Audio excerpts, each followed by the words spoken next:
Savoir et comprendre les plus récentes nouvelles qui nous touchent. Tout savoir en 24 minutes. Bienvenue à Tout savoir en 24 minutes. Bonjour Mario. Bonjour. Il y a des enseignants du Québec qui ont dû se lever avec la face longue ce matin et des poches en dessous des yeux alors qu'on a dû rester dans des assemblées générales pour tenter d'entériner, d'accepter ou de refuser, bref, de voter sur les ententes qui ont été conclues entre les différents syndicats de l'enseignement et le gouvernement.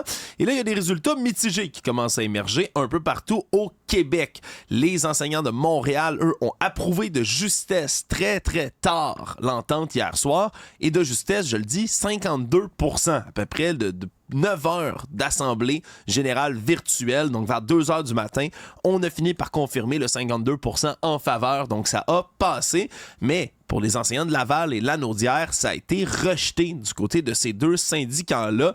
Dans Laval, c'est seulement 32% qui ont voté en faveur, donc de l'entente, puis d'entériner tout ça. Puis il faut comprendre, là, pour ce qui est de la FAE, donc de la Fédération autonome de l'enseignement, mais tous les membres là, doivent voter, on doit avoir donc 50% des membres entiers de la FAE qui appuient tout ça. Et là-dessus, le vote favorable de ceux de Montréal, ça a un poids, parce que c'est le plus gros syndicat. Là. L'Alliance des professeurs de Montréal, c'est le plus gros de tous les syndicats affiliés à FAE. Oui, on parle là, de 9500 membres au bas mot. Et dans la FAE, comme ça, c'est un double vote, une double majorité qu'il faut obtenir. Il faut qu'il y ait, oui, plus de 50% des enseignants au prorata qui votent, mais il faut aussi qu'il y ait au moins 5 des 9 syndicats différents qui votent également pour l'entente. Là, on est à 2-1 présentement. 2 qui ont voté pour, 1 qui a voté contre. Oui, bien, à voir... Les autres, c'est la semaine prochaine. Oui, puis avoir la proportion qui ont voté pour contre, le 52%, ça peut quand même devenir inquiétant rapidement. Il y a un autre aspect, c'est vraiment que dans le cas de l'Alliance des professeurs de Montréal,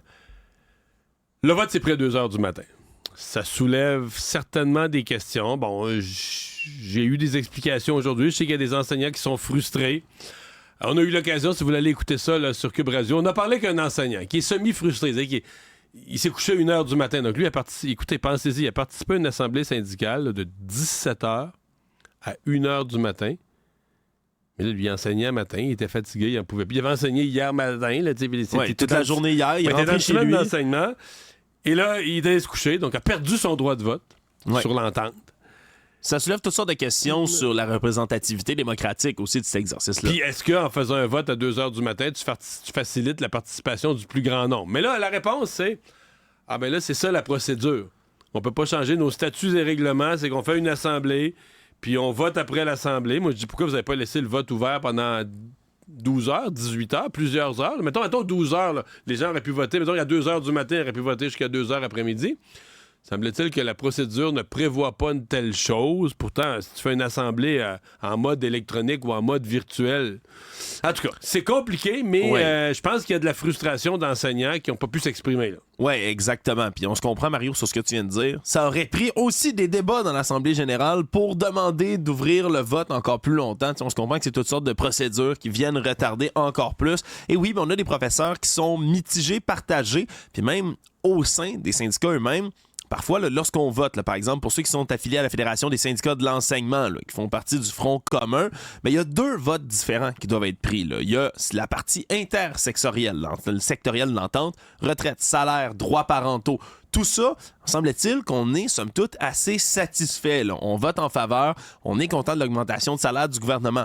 C'est sur la deuxième partie, sur laquelle on vote indépendamment, la partie sectorielle, où ça accroche beaucoup plus. L'organisation du travail, la classe. Conditions de travail, mais surtout les compositions des classes, qui restent encore une fois le morceau qui accroche là, pour plusieurs enseignants qui sont contents d'avoir une bonification de salaire, mais pour eux, ça règle pas le problème principal, celui de la composition des classes, puis de savoir exactement comment ça va s'orchestrer. Puis ça semble assez répandu, Mario. Donc on a quand même des résultats mitigés qui nous laissent un suspense, si on veut, sur le reste des procédures. Qui laisse un suspense sur est-ce que les ententes vont vraiment être adoptées, qui laisse aussi un goût un peu... je dis un peu amer, inquiet à une population. Je parle des gens qui sont pas dans le secteur public ou qui sont pas enseignants, qui se sont fait dire, on a des ententes au fait. Après ça, dans les jours, premier jour de janvier, on a commencé à voir l'ampleur des factures. OK, le gouvernement a signé des énormes montants d'argent. Tout ça va coûter 11 milliards de plus. Puis là, tu dis, OK, mais on doit donner 11 milliards de plus pour du monde qui sont pas heureux, qui rentrent à reculons. Qui, à la rentrée scolaire l'année prochaine, vont être encore fâchés, dire tout va mal. ça peut paraître pour certains contribuables cher payé pour le résultat, là, ouais, finalement. pour pas plus de bonne humeur. T'sais, si on me disait, mais au moins les enseignants rentrent de bonne humeur, puis attendez-vous, mettons, les prochaines années à l'école, il va y avoir une différence positive. Bon, est-ce que... je me croise les doigts qu'une fois la négociation conclue, ou les ententes conclues, que peut-être Bernard Drinville puisse néanmoins dire regarde, là, on va continuer à améliorer l'école. C'est pas parce que l'entente est finie qu'on n'essaie plus d'améliorer l'école. J'espère qu'on va retrouver un certain climat positif. Tout savoir en 24 minutes. L'autre dossier qui a fait beaucoup bondir aujourd'hui, c'est cette loi, ce projet de loi qui va être bientôt déposé du côté du gouvernement du Québec. Là, un bruit tout d'abord ébruité par Radio-Canada qui a été repris aujourd'hui, qui viendrait directement menacer le monopole d'Hydro-Québec au Québec. On dit qu'on manque d'électricité là, ici en ce moment, que les surplus d'Hydro-Québec deviennent de plus en plus minces. Puis qu'en période de grand froid, là, des périodes de pointe, bien, ça se pourrait qu'Hydro-Québec en vienne même à devoir s'adonner à du délestage, là, des coupures de courant dans certains coins si la tendance se maintient. Ce qui fait en sorte qu'on veut modifier du côté du ministre Pierre Fitzgibbon la loi sur la régie de l'énergie pour permettre aux entreprises du Québec non seulement de produire de l'électricité pour elles-mêmes, ça c'est déjà en place, mais aussi de vendre, distribuer entre les entreprises l'électricité qui est produite à même leur sein. Ce qui fait en sorte qu'on aurait effectivement certaines petites entreprises, comme des mini-hydros, qui viendraient continuer à alimenter le reste du réseau. Bien évidemment, on se comprend, c'est une espèce de privatisation partielle, par étape. Mais c'est que tu privatises rien d'Hydro, c'est que tu enlèves le monopole. C'est plus ça. Tu privatises pas ce qui existe dans Hydro. Mais tu dis, un peu comme on disait, enlever le monopole de la SAQ, si par exemple, des petites boutiques là, qui vendent des produits fins, on leur donnait le droit de vendre du vin aussi. C'est que tu dis, tu défais pas la SAQ, Et dans ce cas-ci, moi, je trouve ça plutôt positif, là, sincèrement. J'ai été étonné de la réaction très épidermique des partis d'opposition, libéral, solidaire, PQ encore plus. Ouais, Québec solidaire, je comprends. Là, eux, ils sont pour un monopole d'État, ils veulent ça partout. Mais les autres, tu dis, OK, mais un monopole, là, c'est supposé être positif? Ça me semble quand j'entends le mot monopole, mais c'est je veux pas de monopole. Oui, des fois, il est obligé. Dans certaines circonstances, il est obligé, mais le moins de monopole possible. Puis, est-ce qu'il y a un perdant dans cette affaire-là? Si t'as des parce que l'idée, c'est que un producteur privé, exemple Nordvolt, c'est l'exemple qui me vient, pourrait être sous-traité à un producteur d'électricité. Ben là, fais-moi une nouvelle centrale, fais-moi des éoliennes, fais-moi du solaire, fais-moi de l'électricité, fabrique-moi de l'électricité. Ce qui permettrait après ça de fabriquer de l'électricité à même l'entreprise, de l'utiliser, puis tout d'un coup, qu'ils ont des surplus, pourquoi pas le redistribuer? C'est vraiment ça la méthode de fonctionnement. On va voir le détail, mais je veux dire, de dire que, écoute, là, on a fait la nationalisation, puis on a fait ça il y a 60 ans. On veut pas revenir en arrière là-dessus. On va garder Hydro-Québec, des grands barrages. Mais là, est-ce que 60 ans plus tard, se poser la question, dans un contexte où on a besoin d'électricité, se poser...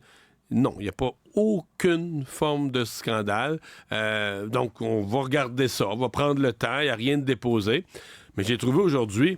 La levée de bouclier était forte, là. Oh là là là là là là. Puis tu dis même, le Parti libéral du Québec, le Parti de la liberté, le Parti de la liberté économique, le Parti des PME, même le PQ, là, c'est le PQ, toutes les petites centrales hydroélectriques là, qu'il y a dans les régions, pis c'est tout privé, là, puis c'est le PQ, écoute, c'est sous Guy Chevrette, le PQ en a fait beaucoup.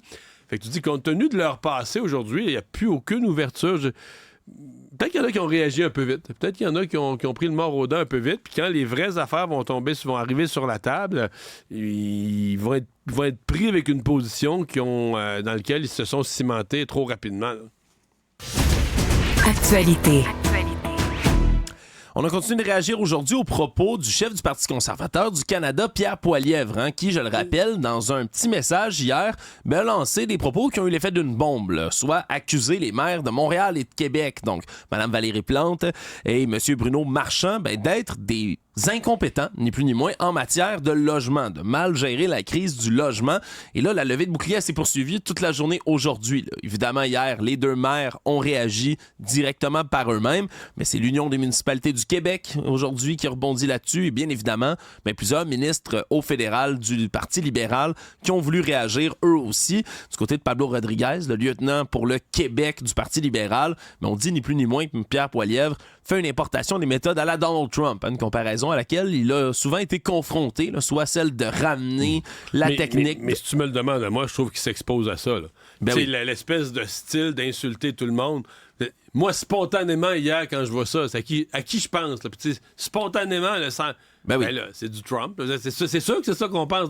Le type qui se met à insulter tout le monde. Qui a des surnoms absurdes pour tous ses adversaires. La seule affaire, c'est que c'est pas juste au Québec. Faut être précis là-dessus. Hier, dans la même journée, Pierre Poilievre a aussi insulté le maire de Vancouver. Pour les mêmes des raisons semblables. Donc, parce que des gens ont laissé entendre qu'au Québec, ça passera pas, puis ils comprennent pas ce qu'il fait au Québec, mais c'est pas juste au Québec. Là. Il fait la même chose avec d'autres maires. Évidemment, toujours des maires plutôt à gauche.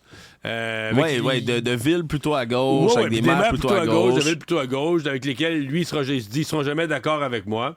Et on leur rentre dedans. Pas plus long que ça. Oui, donc on a eu plusieurs réactions là, par la suite là, qui sont venues. Puis surtout, on a été assez discret du côté du gouvernement Legault ici au Québec. On s'en est tenu qu'une petite déclaration rapide de la ministre France-Hélène Duranceau, qui est la ministre de l'Habitation, qui disait, regarde, on va continuer de travailler pour être capable de faire du logement.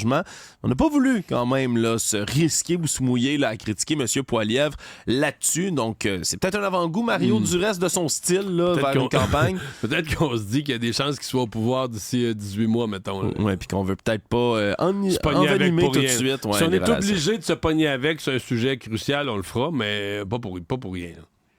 Tout savoir en 24 minutes. Toujours au fédéral, le ministre de l'Innovation, des Sciences et de l'Industrie, François-Philippe Champagne, réagit aujourd'hui à ces problèmes au 911 qui ont été soulevés dans les derniers jours. Là, on parle entre autres, puis on a reçu d'ailleurs là, Monsieur Bernier de Saint-Jean-Port-Joli dans Chaudière-Appalaches, qui fait partie de ceux qui ont eu recours dans des régions reculées au service du 911 qui passe par les services d'Internet, là, des réseaux de téléphonie Internet. Et on se rend compte qu'on tombe sur des services du 911, là, vraiment des services d'urgence au Québec, unilingue anglophone. Donc, c'est référé dans une centrale qui se trouve ailleurs qu'au Québec, mais d'avoir des gens comme ça qui peuvent pas parler la langue maternelle ici au Québec, la langue d'usage, ça cause toutes sortes de problèmes. Surtout en situation d'urgence. Et dans le cas de M. Bernier, c'était intéressant parce qu'il parle anglais. Parce que moi, je m'étais posé la question. Au Québec, il y a quand même pas mal de monde qui sont pas bilingues. Mais ce monsieur, ce qu'il m'a dit dans l'entrevue, c'est qu'il peut parler l'anglais. Il parle pas bien l'anglais, mais il parle l'anglais. Mais il dit, exemple, la personne qui lui parlait était elle-même pas anglophone. Donc, c'était sa deuxième langue, elle aussi, l'anglais. Une personne qui était probablement issue avait un fort accent. Et donc, il pouvait communiquer des petites choses avec elle. Ils se sont compris, pas de problème. Mais Saint-Jean-Port-Joli, là, oublie ça, là. Il n'a jamais pu faire une adresse, un nom de rue ou un nom de route dans une municipalité qui s'appelle Saint-Jean-Port-Joli. Il n'était pas capable. Puis là, je veux dire... tu vas pas commencer à épeler, là, tu sais, t'as une personne sa femme était inconsciente à côté de lui, là. Ouais, pis... Tu vas pas commencer à épeler, là, tu sais, quelque chose. Donc, il y avait un problème de communication profond, là, tu sais. Puis qui est préoccupant, puis c'est ce que soulevait le ministre Champagne aujourd'hui, lui qui demande là, au CRTC de régler immédiatement les problèmes liés au 911. Lui qui dit que dans toute l'industrie des télécommunications en ce moment, on doit s'attaquer à cette question-là qui est pour lui cruciale. Puis ça vient de le soulever, Mario, peu importe comment on prend la question d'une situation d'urgence, là. Ne pas se faire servir en français au Québec, c'est déjà honteux, mais dans une situation d'urgence, je suis parfaitement bilingue, puis je pense que si quelqu'un est en train de mourir devant moi, un proche, quelque chose, honnêtement, je sais pas si je serais capable de trouver mes bons mots en anglais puis me précipiter. Non, il y a vraiment quelque chose de préoccupant autour de ça. Parfois, le 911, on doit donner des instructions à la personne, là, quoi faire dans telle circonstance précise. Coucher la victime à terre, libérer. Fait que là, tu vas donner, des fois, la personne va mettre le téléphone à côté avec de multiples raisons de penser que c'est préférable d'être dans sa langue maternelle, bien comprendre les instructions. Mais dans ce cas-ci, là, je suis content d'avoir fait cette entrevue avec M. Bernier.